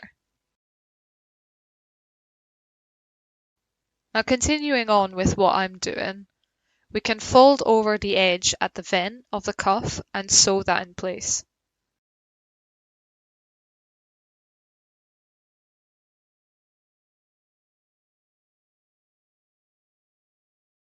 This side of the vent is slowly facing outward, which I don't really want, so I have to just play with the fold angle a little bit more. You can see that when we simulate that certain areas are struggling a bit more, so we just have to keep pulling and using strengthening to make it do what we want. Once that is all looking clean, I will actually reposition the cuff itself to match the ref.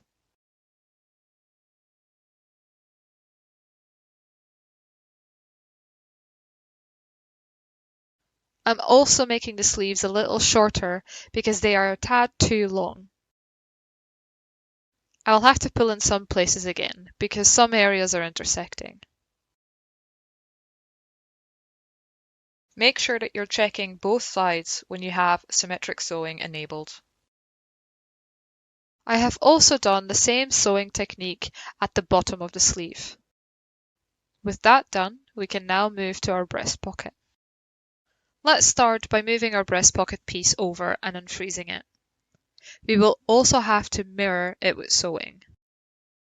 Once this is all sorted, we are going to freeze the sections that we don't want to simulate just in case Marvelous Designer struggles with the layers on. I will cut off a bit of the top of the pocket so that it isn't too big. Now the way I will start placing the sewing lines is by starting at a point that is the same on both of the outer fabric and the pocket.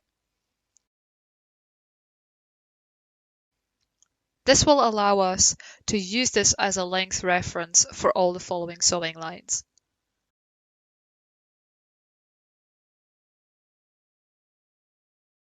With everything attached and simulated, I want to use the line feature in the 3D window to give me a rough idea to where the pockets will be stitched to the rest of the vest.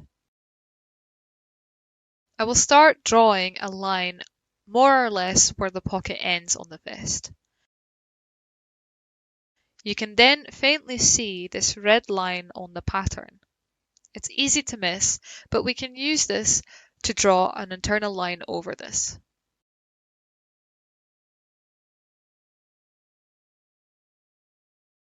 When that is done, we can sew the pocket to the vest and simulate it to see if we need to make any changes.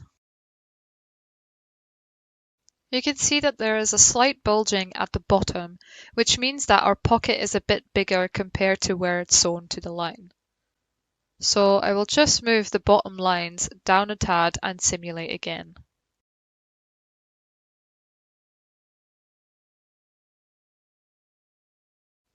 It's much better now, but with the strengthening on, I can see that the right side of the pocket at the bottom is not lining up perfectly. So I'm just tweaking those internal lines a bit more to make them nice and straight. I'm just deactivating this piece so that I can see if the lines are lining up properly. Then I will activate layers to make sure that the vest will lay on top of the pocket when simulated. The last thing we need to do is to attach the pocket flaps.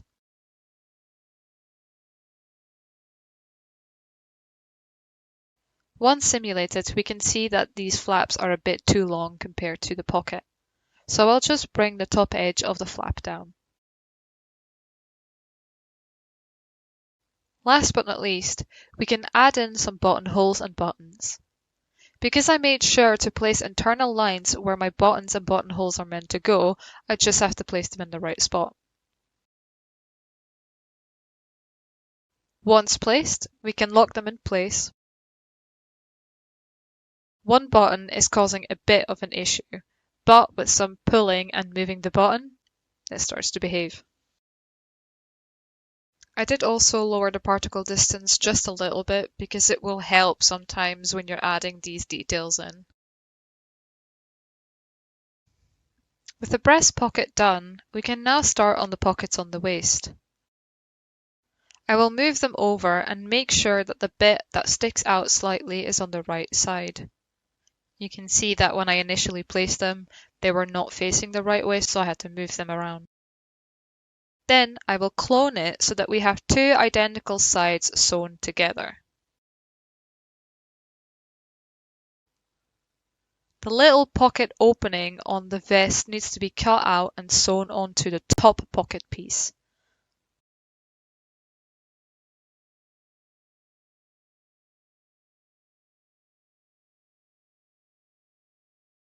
I will place internal lines on our top piece so that we can sew our newly cut out piece on top of it. I'm also making sure that the back part of the pocket is frozen so that we can do our first simulation outside of the jacket. This will just make it easier for us to see if the pocket attaches correctly to all the pieces for now. When the base of the pocket is done, we can then move all these pieces over to the vest and sew it to the opening. The way I'm doing this is I'm making sure to attach the front pocket piece to the front of the opening and the sides. So the back pocket isn't sewn to the vest at the moment. I also froze a couple of pieces that I don't want to move around when we're simulating while we're attaching this pocket. Then we can simulate and activate layers to get the pocket to sit under the jacket.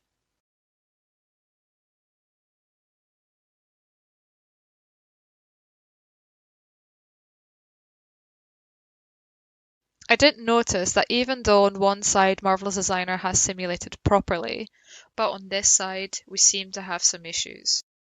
So I'm just trying to fix this before I attach the back part of the pocket. While I'm fixing the dodgy pocket, I'm also just rescaling the pocket a little bit more because it's coming out more than I would like.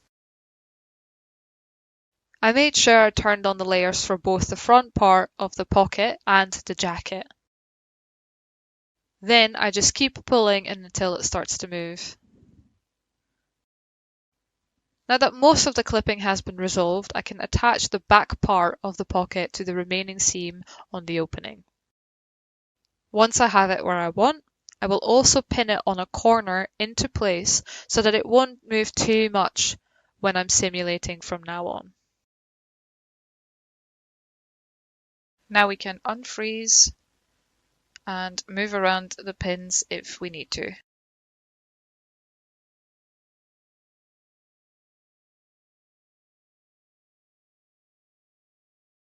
We can now attach the side tabs on the waist belt using the same methods we have seen so far. We can either just cut out the shape we want and clone it, Or the way I did it was to grab the piece from the pattern, fold it over, and sew it together. Because the seam allowance is included on one side of this pattern, I had to make some shape changes to make it match the ref images. Then we place internal lines on the jacket where the tabs attach. Because of the seam allowance, the buttons are now not in the middle, so I'm just going to move them over. Then we sew it together. For the tabs, I actually didn't transfer the internal lines where the buttonholes are supposed to go, so I'm just quickly putting those on. Let's now add some buttonholes. If the rotation on your buttonhole isn't as you would like it, you can just select your buttonhole and then go into the settings and just rotate it 90 degrees. Now we can finish it off by placing some buttons. Then you can link up your buttons and simulate. The last thing to do to finish off with detailing is placing some more sewing lines to match the ref where possible. I will show you how I did this in a couple of areas. We just offset as an internal line, put a distance that you like, do the same for the lining or the pockets, and then we sew the overlapping areas together. If you want these sewing lines everywhere in the jacket, you can place internal lines and then clone under for the areas that don't have lining. If any areas struggled a little bit when you're placing these internal lines, just use the strengthening and it will help. For the neckline, I noticed that I still have them sewn together in the middle, but when you're looking at the ref, it shows that it's one continuous piece, so I'm just merging these two together. I'm also doing the same for the upper back panel. I tried adding buttons in the front, but it just came out really big. So I'm leaving them off for now, and you can, for example, add them in yourself, or you can put them in ZBrush and make custom ones in there. When you think you are done with a jacket, I would recommend lowering your particle distance, but also play around with the different materials and see what works best for your jacket. I lowered the pressure in some areas, for example, because I didn't want it to look too puffed up. That's it for the denim jacket. You can add as much detail or as little detail as you want or as you're comfortable with, but this will give you a basic understanding of most tools in Marvelous Designer. In the next chapter, we are going to have a look into a different workflow that requires ZBrush or whatever software you prefer to get a pattern. See you in the next one. Hello everyone. In this chapter, we're going to take a look at how we can use ZBrush to get a pattern for Marvelous Designer. Let's open up our ZBrush and load in your base mesh. Once it's loaded in, you can go to the brushes and select the paint brush. Then set the focal shift to -100 and the intensity to 100. This will make sure that your brush is nice and sharp with no opacity. If we want to make skin-tight clothes, we can draw directly on our avatar the sort of garment we want. I am aiming for a top with a deep neckline, but make sure you also add in where you want the seams to go. This will make it easier to generate polygroups. Once you are finished drawing the pattern you like, go to the Z plugin and go down to Polygroup It. We will be using Polygroup It from Paint. This will define the polygroups based on where you have closed off polypaint areas. This is why the seams are important, because they will make sure that you have your polygroups looking like an actual pattern, especially when they're unwrapped. So the next thing is we're going to go to the UV master. Make sure that you have your polygroups enabled here. Once this process is done, I would recommend grouping your UVs in the right order so that it's just a bit easier for you to read in Marvelous Designer. You can also do this in Maya, Max, Blender, or just stay in ZBrush. If you're staying in ZBrush, you just select Flatten in your UV Master tool. Then you can rotate and scale how you want, and once you're done, you just unflatten. If you have a clothing blockout, you can follow the same technique with grouping your areas using Paint and Polygroup It. Then again, making sure that your UVs are grouped together how you would like it.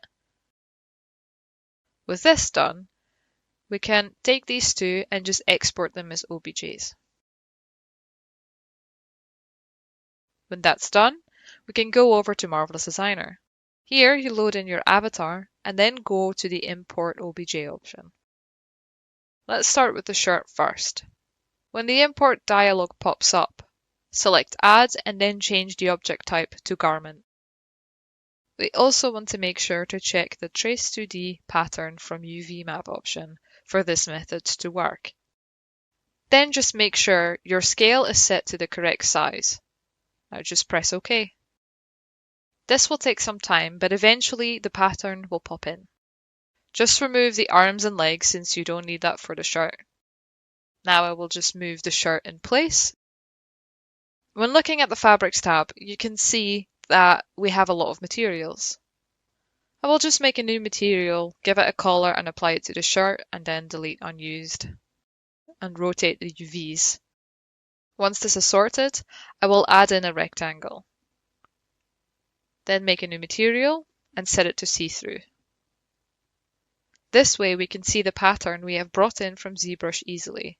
And now what we have to do is just trace it with the internal line tool. I'll make the lines as basic as possible, and then just use the curve tool to make sure we follow the shapes as close as possible. I'm also only tracing half of the pattern so I can use symmetric sewing to make it easier. Once we have done that, we can cut out our internal shape. Now let's make them symmetric and move the pieces into place. The last thing to do is to sew the edges together and make any small tweaks needed.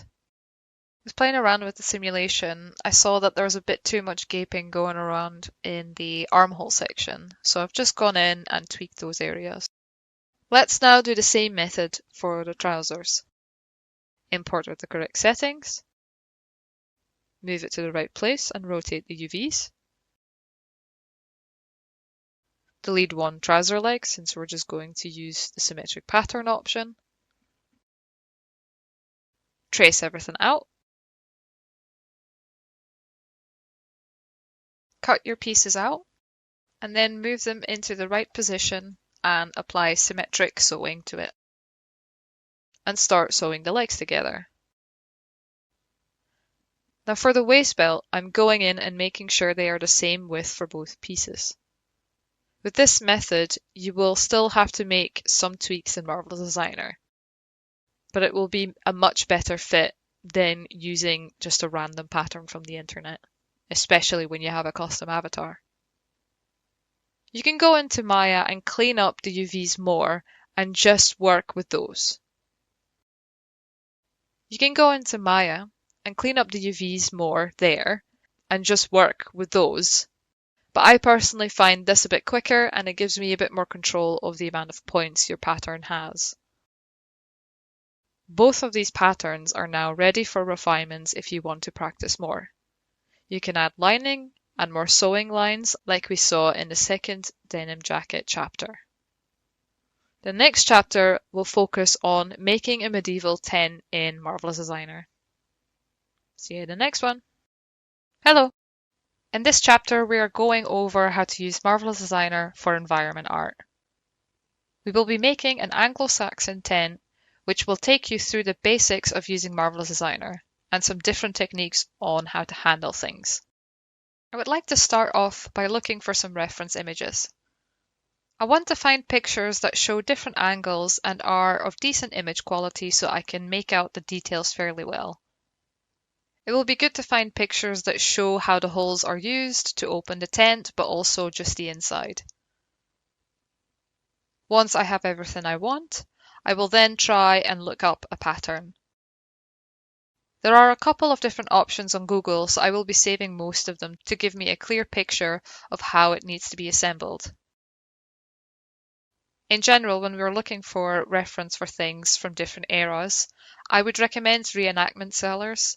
They are a treasure trove for good images of all sorts of things. These sellers tend to have good image quality as well, which makes it easier to see where the sewing lines are. Lastly, I would also recommend looking at videos that you can find so that you can see how this is assembled. For these tents, we have one long pole at the top of the tent and the two side poles that slide into the top pole. Then the tent is pushed up and pinned into place by pegs. I would like to put all my ref in one place and prefer to use pure ref, but you can use whatever software you prefer. Let's say if we couldn't find a pattern for the tent, we can actually get a pattern from our tent images we collected. I'm just using the draw feature in PureRef to mark the shapes, but you can also do this in Photoshop or directly in Marvelous Designer. The first shape we can clearly see is where our spine pole sits. We have this big rectangle that is then connected by our big side rectangles. Then we can see our side panels are just triangles coming together at the top of the tent. At the top of the tent, you can see that these side triangles are joined just under the top pole entrance. It's easier to see on this picture. If you want, you can add in these panels on the inside as well. These can be placed either in the middle or on the sides of the tent seams. And again, they are pretty much just triangles. When we look at the pattern here, you can see that the shapes we picked out of the ref images correspond with what the pattern says. We have our big rectangle piece here with the section in the middle for the pole. Then the triangular pieces for the side. And for the insert on the inside of the tent, it would sort of look like this. Before we can get started in Marvelous Designer, you would have to make any props that aren't cloth outside of Marvelous Designer. For this tent, I have made our large poles holding up the tent, the front poles and the pegs. They are provided with this course, but you are welcome to make them yourself in whatever software you prefer. Once this is sorted, we can go into Marvelous Designer. It's important to note that when using props from other software, it's to make sure that the scale is correct. Marvelous Designer simulations will be affected and won't work properly if things are too small or too big. If they are too big, your garments will be simulated incredibly slowly, even when your particle distance is at 20. If they are too small, your garment will look low poly even when you are at a lower particle distance. The 10 poles provided should be the correct scale for Marvelous Designer, so that you can just go to Import and select the poles 10 file to start with. Then we can make a rectangle, go to the Fabric tab and make a new material. We just have to slot in the pattern and apply that to our rectangle. Using the Edit Texture tool, we can scale the texture up. And then we can start tracing the middle part with our Internal Lines tool. Looking at the ref, I am making sure that we will have the option to open up the front 10 flap in the middle. So I'm tracing half the pattern and then just mirroring it. I'm just moving this pattern panel to the side for now. I'm also freezing it so that when I simulate, this side panel is not going to just fall to the floor. Once that's done, I can apply the symmetric sewing pattern option, so we have the back of the middle flaps sorted as well. Now we just have to move them into place and sew them together. And then simulate. We can see that the current pattern is a bit too small widthwise, so I'm just going in and scaling up the sides until I have it where I would like it.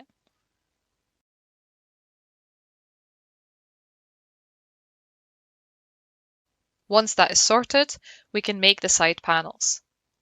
Let's drag the pattern panel back and use the space we haven't used for the side panel.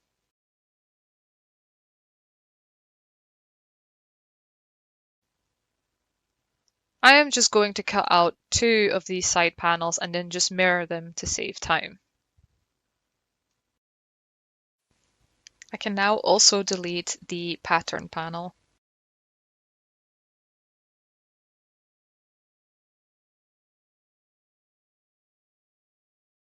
Then I make all 4 a symmetric pattern with sewing and move them into place. The white sides of the fabric should be facing outward and the dark sides inward. I will sew them together and then remove the linked editing. I applied it the way I did first because it would save some time.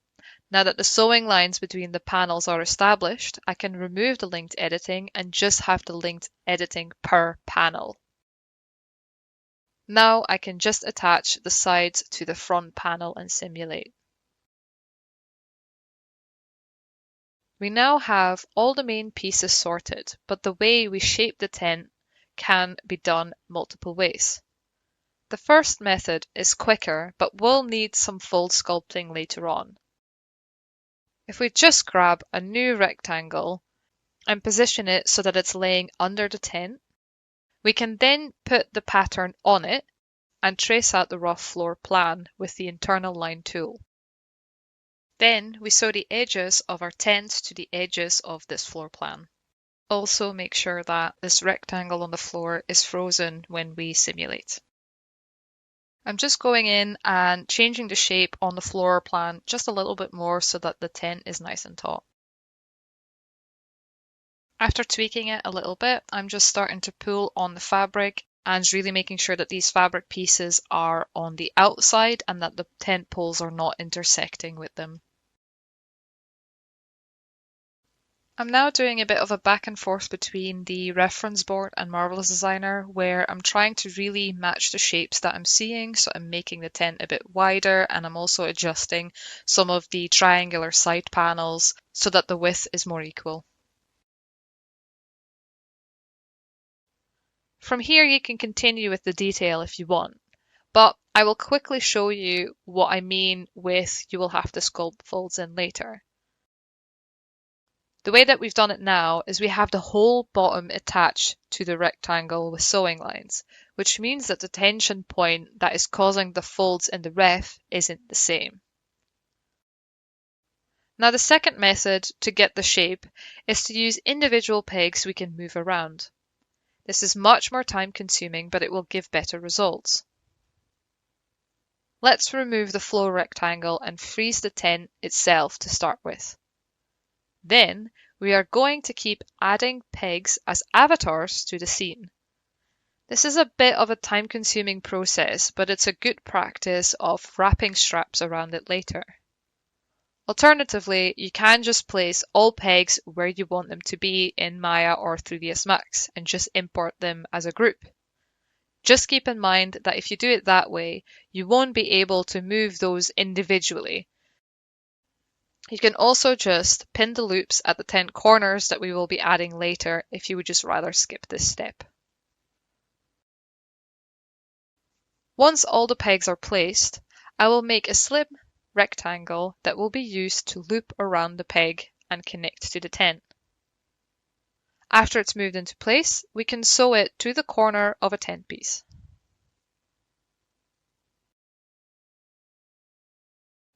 I am also using the Tack on Avatar feature to ensure the loops stay in place on the pegs. I advise putting the vertical distance of these straps down to 5 or at least 10. This will give the loop enough geometry to wrap around the peg properly. Now I just repeat these steps for every peg. When that's done, we can unfreeze the tent and simulate.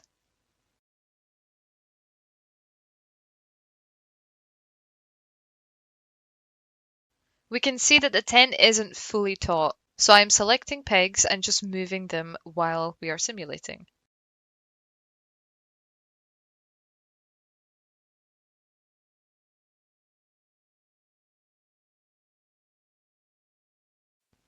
I'm also adding another fabric and then changing this material preset over to a cotton canvas.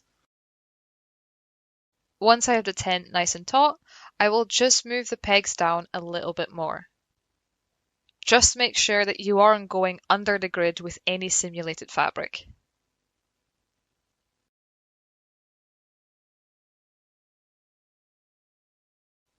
The base of the tent is now done. Looking at the ref, I like how this image has one side panel open. To prepare for one side to open up, I will add one extra peg to the scene so that we can keep the side that remains closed in place in the middle. Once that is done, I had a quick look at the ref and saw that there's a small section that is still sewn together. So I want to make sure that I don't completely delete the whole sewing line on the tent in Marvelous Designer. With that in mind, I'm going to add a small sewing line just under the extension where the bowl comes through. Now I can just adjust the sewing lines on the front flap of the piece. Remember that if you have linked editing enabled, you need to remove it because it will otherwise apply the adjustments that you're making on the sewing lines to the back side of the tent as well. When I have the sewing lines altered, I simulate. I can see that the peg on the right side is attached to the front panel instead of the corner panel, so I'm just quickly going in and adjusting that.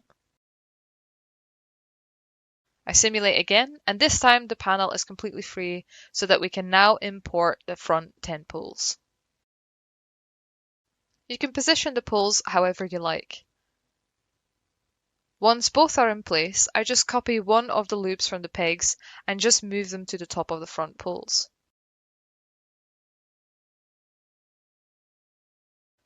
I also freeze them into place so that they don't fall on the ground while I'm bringing the tent flap closer.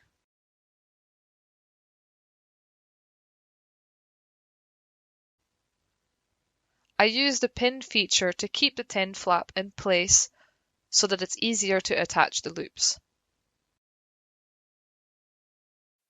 Once I have this all set up, I can just delete the pin feature and then simulate. I will just do the same thing for the other pole, and when that's done, we can just simulate and move the poles around if we need to. Now that the tent is open, I'm looking at the ref again. I like that there is a divider panel inside the tent. Earlier in this chapter, I mentioned how this panel probably looks, so I'm just going into Marvelous Designer and drawing that shape. Before I draw it, I'm quickly just freezing all the tent pieces so that they're not going to act weirdly when we're adding in this new middle panel.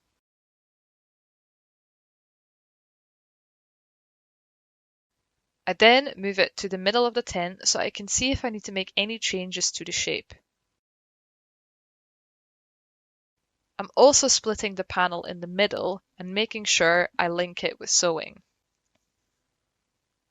Some areas are still not quite matching, so I'm just going in some corners and just adjusting them so that it's a good fit. When I have done all this, I will click on the middle section of the panel and offset as internal line. Now we are going to sew the side of the middle panel to the internal line we just placed. Then just simulate. There's this small piece that is intersecting here in the back, so I just keep pulling on this middle panel until it comes on the right side. Then I just flip the normal so that the white side of the fabric is facing the opening.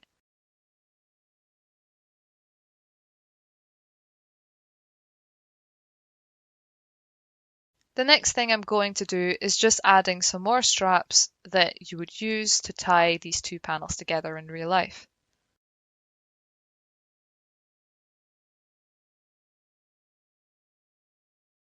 I'm just making this long, slim, rectangular piece and sewing it to one of the sides. Then I just copy this so that I have 4 long straps on both sides of this middle section.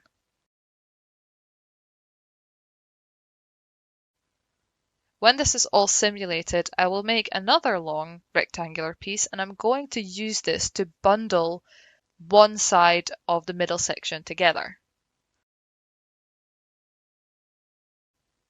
I move this piece to the middle of this section and freeze it, then simulate. And now I will keep moving and simulating so I can have one side of the middle section already bundled up. Once I have it close to the edge of the tent, I will sew the edges of this long strap to the internal line. I'm also moving the particle distance of the strap down to 10. Then I pin certain sections of the strap in place so that we can force it to stay in shape and not clip through the panel like this.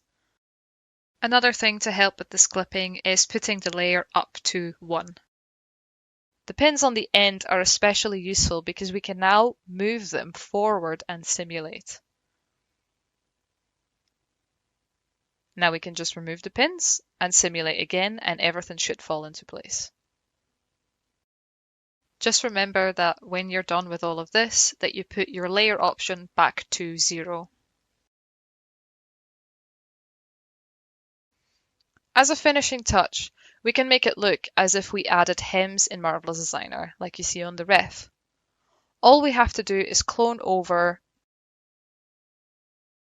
select all the edges, offset as internal line. I found that 10mm is a bit too much, so I put it down to 5mm.